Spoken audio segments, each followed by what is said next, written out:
যাই যাই, জলটা নিয়ে তাড়াতাড়ি বাড়িতে যাই, না হলে মা আবার আমার জন্য খুব চিন্তা করবে। মা শুধু শুধুই আমাকে নিয়ে যে কেন এত চিন্তা করে না, সেটাই আমি বুঝতে পারি না। আমি কি সেই আগের মতনই ছোটই রয়ে গেছি? তবে চিন্তা তো করতে পারে, কারণ আমার বাবার মৃত্যুর পর থেকেই মাই আমাকে একা হাতে মানুষ করেছে। এটাও সত্যি যে মাকে আমি খুবই ভালোবাসি। তার জন্য আমি আমার মায়ের সব সময় সব কথাই রাখি, যাতে মা কোনো কষ্ট না পায়।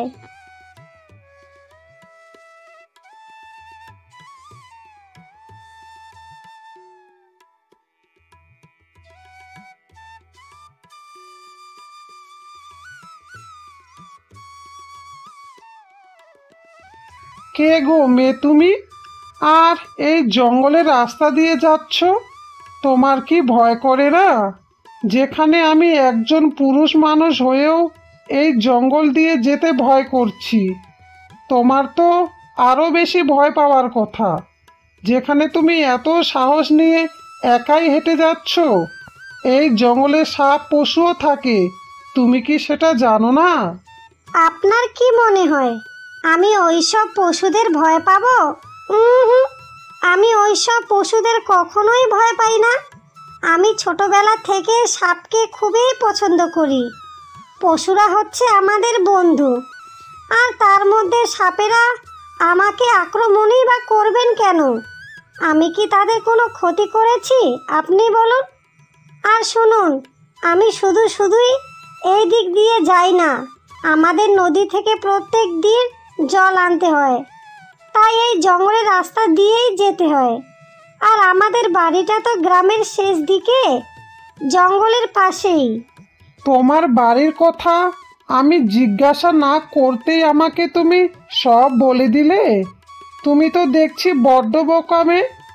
একজন অপরিচিত মানুষকে কেউ কি নিজের বাড়ির কথা বলে? তুমি বলো। আমি কিন্তু একদমও বোকা নই, আর আপনি আমাকে একদম বোকা বলবেন না। আমি কিন্তু খুব একটা চালাক মেয়ে। আর তার মধ্যে আমার বাড়ির কথা আপনাকে বললেই বা কি হবে? আপনি তো আর আমাদের বাড়িতে গিয়ে বসে থাকবেন না। আচ্ছা, আপনি এখন রাস্তাটা আমার ছাড়ুন তো, আমাকে এখন বাড়িতে যেতে হবে।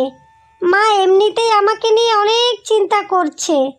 আমি যাই বলি না কেন, ছেলেটা কিন্তু দেখতে খুবই সুন্দর। এত সুন্দর একটা ছেলে এখানে এত বড় একটা জঙ্গলে কি করছে? তবে যাই হয়ে যাক না কেন, আমি কিন্তু ওকে এখন কিছুই জিজ্ঞাসা করব না। সে যদি নিজে কিছু জিজ্ঞাসা করে তাহলে একটা আলাদা ব্যাপার। কি হলো কি আপনার? এভাবে আমার দিকে আপনি হাঁ করে তাকিয়ে আছেন যে?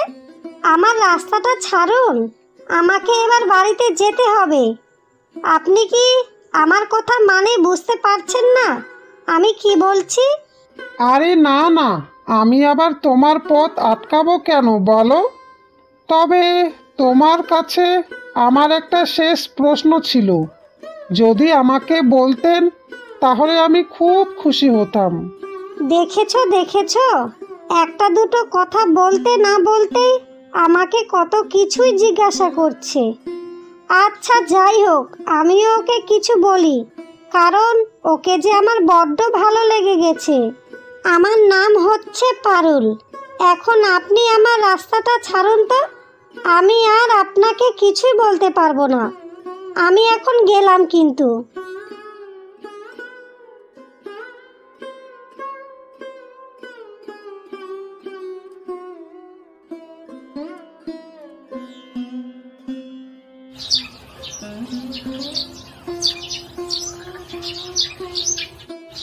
পারুল মা, আমি তোকে কতবার করে বলেছি যে তুই আর ওই রাস্তাটা দিয়ে যাস না। জঙ্গলের পাশে নদী থেকে জল না এনে তুই গ্রামের ভিতরের কারো কাছ থেকে জল চেয়ে আনিস, সেটাই আমাদের সব থেকে ভালো হয় রে মা। এমনিতেও তোর বাবা আর এই পৃথিবীতে বেঁচে নেই, আবার আমাদেরকে কত কিছুই বলে গ্রামের লোকজনে। তুই কি সেটা বুঝতে পারিস না রে মা? আচ্ছা মা, তুমি যে আমাকে কি বলো না, এই যে শ্যামলাদের বাড়ি থেকে আগে জল আনতাম, তুমি তখন দেখতে না ওর মা কতই নেকা নেকা করে কথা বলতো, কতই নেকা নেকা করে কথা বলে কুয়ো পার ঝাড় দিত। আমি কি ভাবি জানো তো মা, মানুষদের বিরক্ত করার থেকে ওই জঙ্গল থেকেই জল আনাটা অনেক ভালো। আর তার মধ্যে জঙ্গলের নদীর জলটাও তো অনেক ভালো মা, অনেক পরিষ্কারও, জলটা খেতেও খুব সুস্বাদু। আর আমি তো জল আর 1-2 দিন ধরে আনছি না, ছোটবেলা থেকেই আনছি। যদি আমার কোনো বিপদ হতো তাহলে অনেক আগেই হতো মা। আর জঙ্গলটাকেও আমি খুবই আপন করে নিয়েছি। আমাকে নিয়ে আর অত চিন্তা করতে হবে না তোমাকে মা, আমি এখন অনেক বড় হয়ে গেছি। চিন্তা কি আমি আর সাধে করছি রে মা? তুই তো হচ্ছিস এখন সবেই বিবাহযোগ্য। তবে আমি যেদিন একটা ভালো ছেলের হাতে তোকে তুলে দেব, সেই দিনে আমি শান্তি পাবো রে মা, এর আগে নয়। তবে তোকে আমি একটা কথা বলে রাখি, তোর যদি কোনোদিন কাউকে পছন্দ হয়, তুই এসে সরাসরি আমাকে বলবি, আমার কাছে কিছুই লুকাবি না রে মা। লুকালে কিন্তু আমি বড্ড কষ্ট পাবো রে মা, এই আমি তোকে বলে রাখলাম। আচ্ছা মা, এটা তুমি কেমন ধরনের কথা বললে? আমি কি কোনোদিন তোমার কাছ থেকে কিছু লুকিয়েছি? তুমি আমায় বলো, যেদিন কিছু লুকোবো সেদিন তুমি আমাকে এসে বলিও, কেমন? তোর এই কথাটা শুনে একটু মনে শান্তি পেলাম রে মা। আসলেই তুই আমার একটা লক্ষ্মী মা, লক্ষ্মী মা। মা, আজকে কি ব্যাপার বলো তো? আজকে তুমি আমার সব পছন্দের খাবারই রান্না করলে, আর এত টাকাই বা তুমি কোথা থেকে পেলে যে আজকে এত খাবার রান্না করেছো? এত খাবার তোমায় রান্না করতে কে বলেছে মা? ও মা, মা কথা বলো। এভাবে ঢ্যাপ ঢ্যাপ করে তাকিয়ে মুচকি মুচকি হাসছো কেন বলো? এবার কিন্তু আমার ভালো লাগছে না মা, বলো না মা কি হয়েছে? আমি কি আজকে কিছু করেছি? আমার মাটা যে আমাকে কি কথা বলে না, তুই আবার কি করবি বল? আজকে যে তোর জন্মদিন রে মা, তোর জন্মদিনে তোকে অনেক অনেক শুভেচ্ছা। আর আমাকে তুই টাকার কথাই বলছিস তো? সংসারের খরচ থেকে বাঁচিয়ে একটু একটু টাকা জমিয়েই আজকে তোর জন্য এই খাবারগুলো আমি রান্না করেছি। তোর বাবার মৃত্যুর পরেই তো একটা জন্মদিনও আমি তোর পালন করতে পারিনি। মারে, তুই তো জানিস আমাদের কত অভাব অনাটনের দিন পেরিয়েছে। আমরা কিন্তু গ্রামের ওই দক্ষিণ দিকের জমিটা পাওয়ার পরেই আমাদের কপালটা একটু একটু করে ভালোর দিকে ফিরেছে। আর তার মধ্যে ওই জমিটাই তো আমরা আর কোনোদিনও পেতাম না, যদি আমাদের জমিদার মশাই খারাপ লোক হতেন। উনি ভালো লোক ছিলেন বলেই আমাদেরকে জমিটা আজকে ফিরিয়ে দিলেন। ঘরে কি কেউ আছেন? দয়া করে একটু আপনারা দরজাটা খুলুন, আমি এক অসহায় মানুষ। দয়া করে আপনারা আমাকে একটু জল খেতে দিন, আমার যে খুব জল তেষ্টা পেয়েছে। ঘরে কে কেউ আছেন নাকি? পারুল মা, আমাদেরকে কে এত রাতে ডাকছে বলতো? আর এরকমও তো না যে গ্রামের মাঝখানে, আমরা তো গ্রামের শেষের দিকে পড়েছি। এদিকে তো মানুষের চলাচল খুবই অল্প। মা, তুমি আর এত ভেবো না তো, আমি একটু গিয়েই দেখছি যে কেউ এত রাতে আমাদেরকে ডাকছেই বা কেন। আরে আরে, আপনি এখানে? আর আপনি এত রাতে আমাদের বাড়িতে কি করছেন বলুন? আপনি এখনই এখান থেকে যান, যান বলছি, এখনই আপনি আমার বাড়ি থেকে বেরিয়ে যান। আমার মা যদি জানতে পারে যে আপনার সাথে আমার আগেই কথা হয়েছে, তাহলে আজকে তো মা আমাকে মেরেই ফেলবে। আমি আপনাকে অনুরোধ করে বলছি, এখান থেকে আপনি এখন চলে যান। আমি সত্যি করেই বলছি পারুল, আমার খুব জল তেষ্টা পেয়েছে। আমি একটু জল খেয়েই এখান থেকে চলে যাব। তুমি আমাকে ভয় পেও না, আমিও একজন তোমাদের মতনই সাধারণ মানুষ। আর আমি তোমার হাতে জল খাবো না, আমি মাসিমার হাতে জল খেয়েই এখান থেকে তাড়াতাড়ি করে চলে যাব। আরে বাবা, কে তুমি বলো তো? এত রাতে আমাদের বাড়িতে কেন এসেছো? তোমার নাম কি? তোমার বাড়ি কোথায় বলো বাবা আমায়। মাসিমা, আমি একজন অসহায় ছেলে গো। আমার এই পৃথিবীতে বলতে কেউ নেই। এদিক থেকে পাশের গ্রামে যাচ্ছিলাম একটু কাজের খোঁজে। তারপর পথে আমার খুব জল তেষ্টা পেল, তাই জঙ্গলে কিছুক্ষণ জিরিয়েই তারপর আপনাদের বাড়ি আমি দেখতে পেলাম, তাই এখানেই চলে এলাম। আহারে বাবা, এটা তুমি কি বললে? তোমার মতো এরকম একটা ছেলের দিনকুলে কেউ নেই। বাবা, তুমি যদি কিছু মনে না করো তাহলে তুমি আজকে থেকে আমাদের বাড়িতেই থাকতে পারো। আমাদেরও মা মেয়ে ছাড়া এই পৃথিবীতে আর কেউই নেই। আর আমাদের একটা জমিও আছে বাবা, সেটাতে তুমি চাষবাস করে খেতে পারো। সত্যি বলছেন মাসিমা? আপনি আমাকে আপনাদের বাড়িতে থাকতে দেবেন? সত্যি বলতে কি মাসিমা, আজকে আমার মায়ের কথা আমার খুবই মনে পড়ছে। আমার মা আজকে যদি থাকতো তাহলে বোধহয় আমাকে আজকে আপনার মতনই ভালোবাসতো। আপনার প্রতি আমি সারা জীবন কৃতজ্ঞতা থাকবো মাসিমা। আমি এই আপনার দেওয়া ঋণ কোনো দিনও ভুলব না। আমি আপনার সংসারের সব কাজে করে দেব মাসিমা। আপনার কাছে শুধু আমার একটাই চাওয়া, আপনি শুধু আমাকে এভাবেই ভালোবাসবেন। আহারে, আহা, এরকম একটা মিষ্টি স্বভাবের আর সুদর্শন ছেলে তো আমি আমার মেয়ের জন্যই চেয়েছিলাম। বিধাতার বুঝি এটাই ইচ্ছে যে এই ছেলের সাথেই আমার মেয়ের বিয়েটা হোক। তবে একে আমি কোনো দিনও হাতছাড়া করব না, সারা জীবন আমার কাছেই রেখে দেব। আমার একটা ছেলে হবে আর একটা মেয়ে হবে। ঠিক আছে বাবা, তুমি আজ থেকে আমার ছেলে, বুঝেছো? যাও বাবা, এখন হাত মুখগুলো ধুয়ে এসো, আমি তোমায় খেতে দিচ্ছি। তারপর খেয়ে দিয়ে তুমি ঘুমিয়ে পড়ো। না জানি সারাটা দিন তোমার উপরে কত ধকল গেছে। যাও বাবা, আর দেরি না করে তুমি বরং তাড়াতাড়ি হাত মুখগুলো ধুয়ে এসো।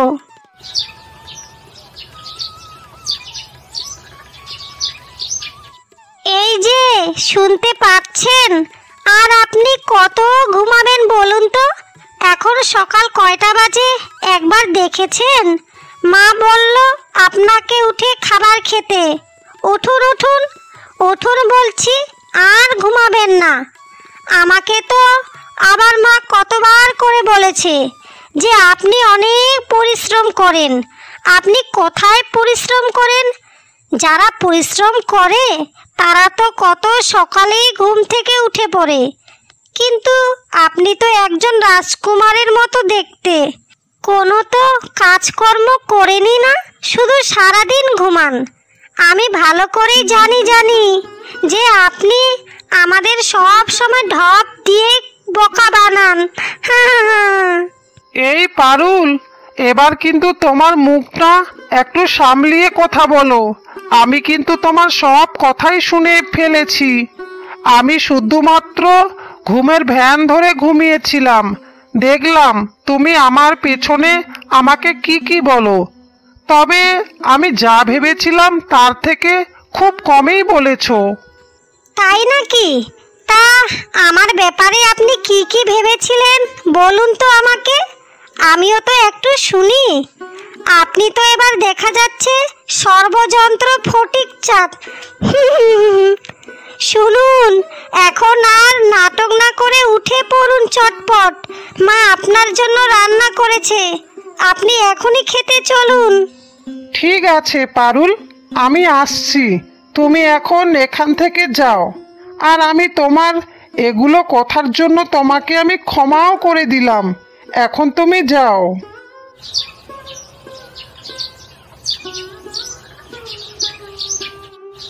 এ কি করেছেন আপনি মাসিমা? এত কিছু রান্না করেছেন শুধুমাত্র আমার জন্য? আমি তো এতগুলো খাবার একসঙ্গে জীবনও চোখে দেখিনি। এতগুলো খাবার আমি একসঙ্গে খেতে পারবো না। আপনি শুধু শুধু এতগুলো টাকা নষ্ট করতে কেনই গেলেন সেটাই আমি বুঝি না। আপনারা যা যা খান সেগুলোই আপনি আমাকে দিতেন, আমি সব থেকে খুশি হতাম মাসিমা। না না বাবা, আমার ছেলের তো আমাদের বাড়িতে আজকে প্রথম দিন, তাই তো আজকে তোমার জন্য একটু ভালো মন্দ রান্না করলাম। আর মা কিছু রান্না করলে সেটা হাসি মুখে খেতে হয় বাবা। আর আমায় এত অভিযোগ করিও না তো তুমি। এবার খেয়ে নাও। গতকালকে আমার মেয়ের পারুলের জন্মদিন ছিল, সেই জন্মদিনে আমি একটু ভালো মন্দ রান্না করেছিলাম, কিন্তু তুমি তো খেতে পাওনি, তাই আজ তোমার জন্য একটু নতুন করে রান্না করলাম। ও আচ্ছা মাসিমা, আমি এবার বুঝতে পেরেছি। খুব ভালো করেছেন আপনি। পারুলের জন্মদিন আমি তো আগে জানতামই না। আমি যদি আগে জানতাম তাহলে আমি পারুলের জন্য কিছু একটা উপহার নিয়েই আসতাম। না না না বাবা, উপহারটা আমাদের দরকার নেই। তবে তুমি যদি কিছু মনে না করো তাহলে তোমার কাছে আমি একটা জিনিস চাইবো। তুমি কি আমায় দেবে বাবা? আমাকে কিন্তু তুমি ফিরিয়ে দিও না বাবা, তাহলে আমি খুবই কষ্ট পাবো। আমি আপনার কথা রাখার চেষ্টা করব মাসিমা। আপনি এবার আমাকে বলুন কি কথা। আমি বলছি কি বাবা, আমার তো কোনো ছেলে নেই, আর তুমিও আমাদের বাড়িতে সারা জীবন থাকবে। আমার তোমাকে খুবই পছন্দ হয়েছে বাবা। তুমি আমার মেয়েকে বিয়ে করবে? আসলে আমার মেয়েটাকে আমি খুবই ভালোবাসি বাবা, তাই আমি চেয়েছিলাম ঘরের মেয়ে ঘরেই রেখে দিই।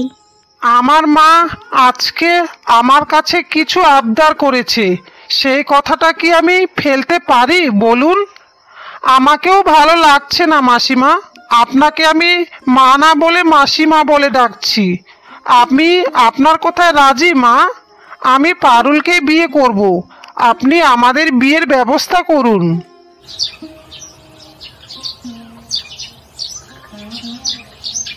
শোন রে মা, আমি মানিকের সাথে তোর বিয়ে ঠিক করেছি আজই। তোমাদের দুজনেরই বিয়ে দেব আমি। তুই কিন্তু আর এই বিয়েতে অমত করিস না রে মা। আমি কিন্তু ভালো করেই জানি যে তুই মানিককে খুবই পছন্দ করিস।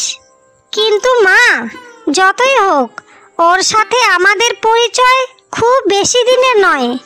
এত তাড়াতাড়ি তুমি একটা ছেলেকে কিভাবে বিশ্বাস করলে মা? আমি তো কিছুই বুঝতে পারছি না। তবে মানিকের যা আচার আচরণ তাতে তো তোমার বিশ্বাসই করার কথা। মা, আমিও না মানিককে খুবই ভালোবেসে ফেলেছি। শোন রে মা, মায়ের মন কখনো মিথ্যা বলে না, এটা তুই সব সময় মনে রাখিস। মানিকের মতো ওই রকম একটা ছেলে আমি লাখেও একটা খুঁজে পাবো না রে মা। তাই এখন তুই রাজি হয়ে যা, এত ভয় না পেয়ে। আর শোন রে মা, তোকে আমার সাথেই রাখবো সারা জীবন, সে আমাকে এটাই বলল। আচ্ছা মা, তাহলে আমি এই বিয়েতে রাজি, কারণ আমি চাই আমিও সারা জীবন তোমার কাছেই থাকি আর এই বাড়িতেই থাকি।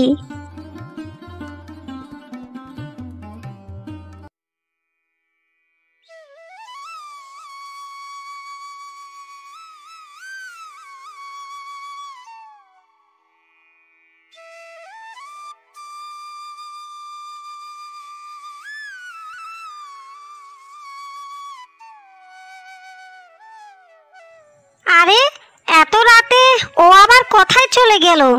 আমি তো কিছুই বুঝতে পারছি না। আচ্ছা, ও বোধহয় বাইরে গেছে। আমি তাহলে এবার ঘুমিয়েই পড়ি। না না না না, ব্যাপারটা আমার একদমও সুবিধার মনে হচ্ছে না। আমি বেশ কিছুদিন ধরেই দেখছি আমার স্বামী অর্ধেক রাতে ঘুম থেকে উঠে জানি কোথায় চলে যায়। না না, আমি আজকেই ওর পিছু নেব, গিয়ে দেখি ও প্রত্যেক দিন অর্ধেক রাতে ঘুম থেকে উঠে কোথায় চলে যায়। আর অত শত না ভেবে আমি বরং এখনই বেরিয়ে পড়ি।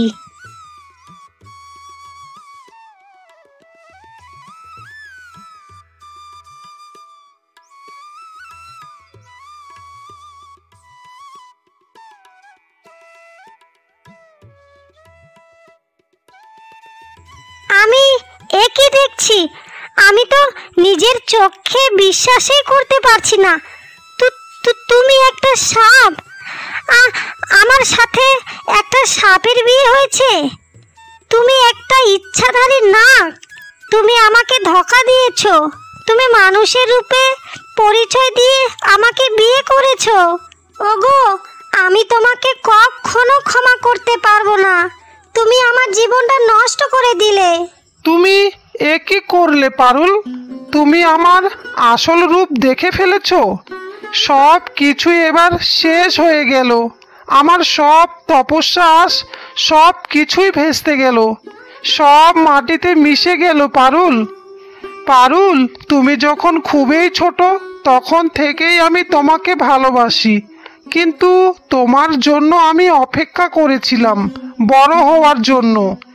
এখন তুমি বড় হয়েছো, তাই তোমার কাছে আমি মানুষ রূপে আসলাম, তোমার একটুখানি ভালোবাসারই জন্য।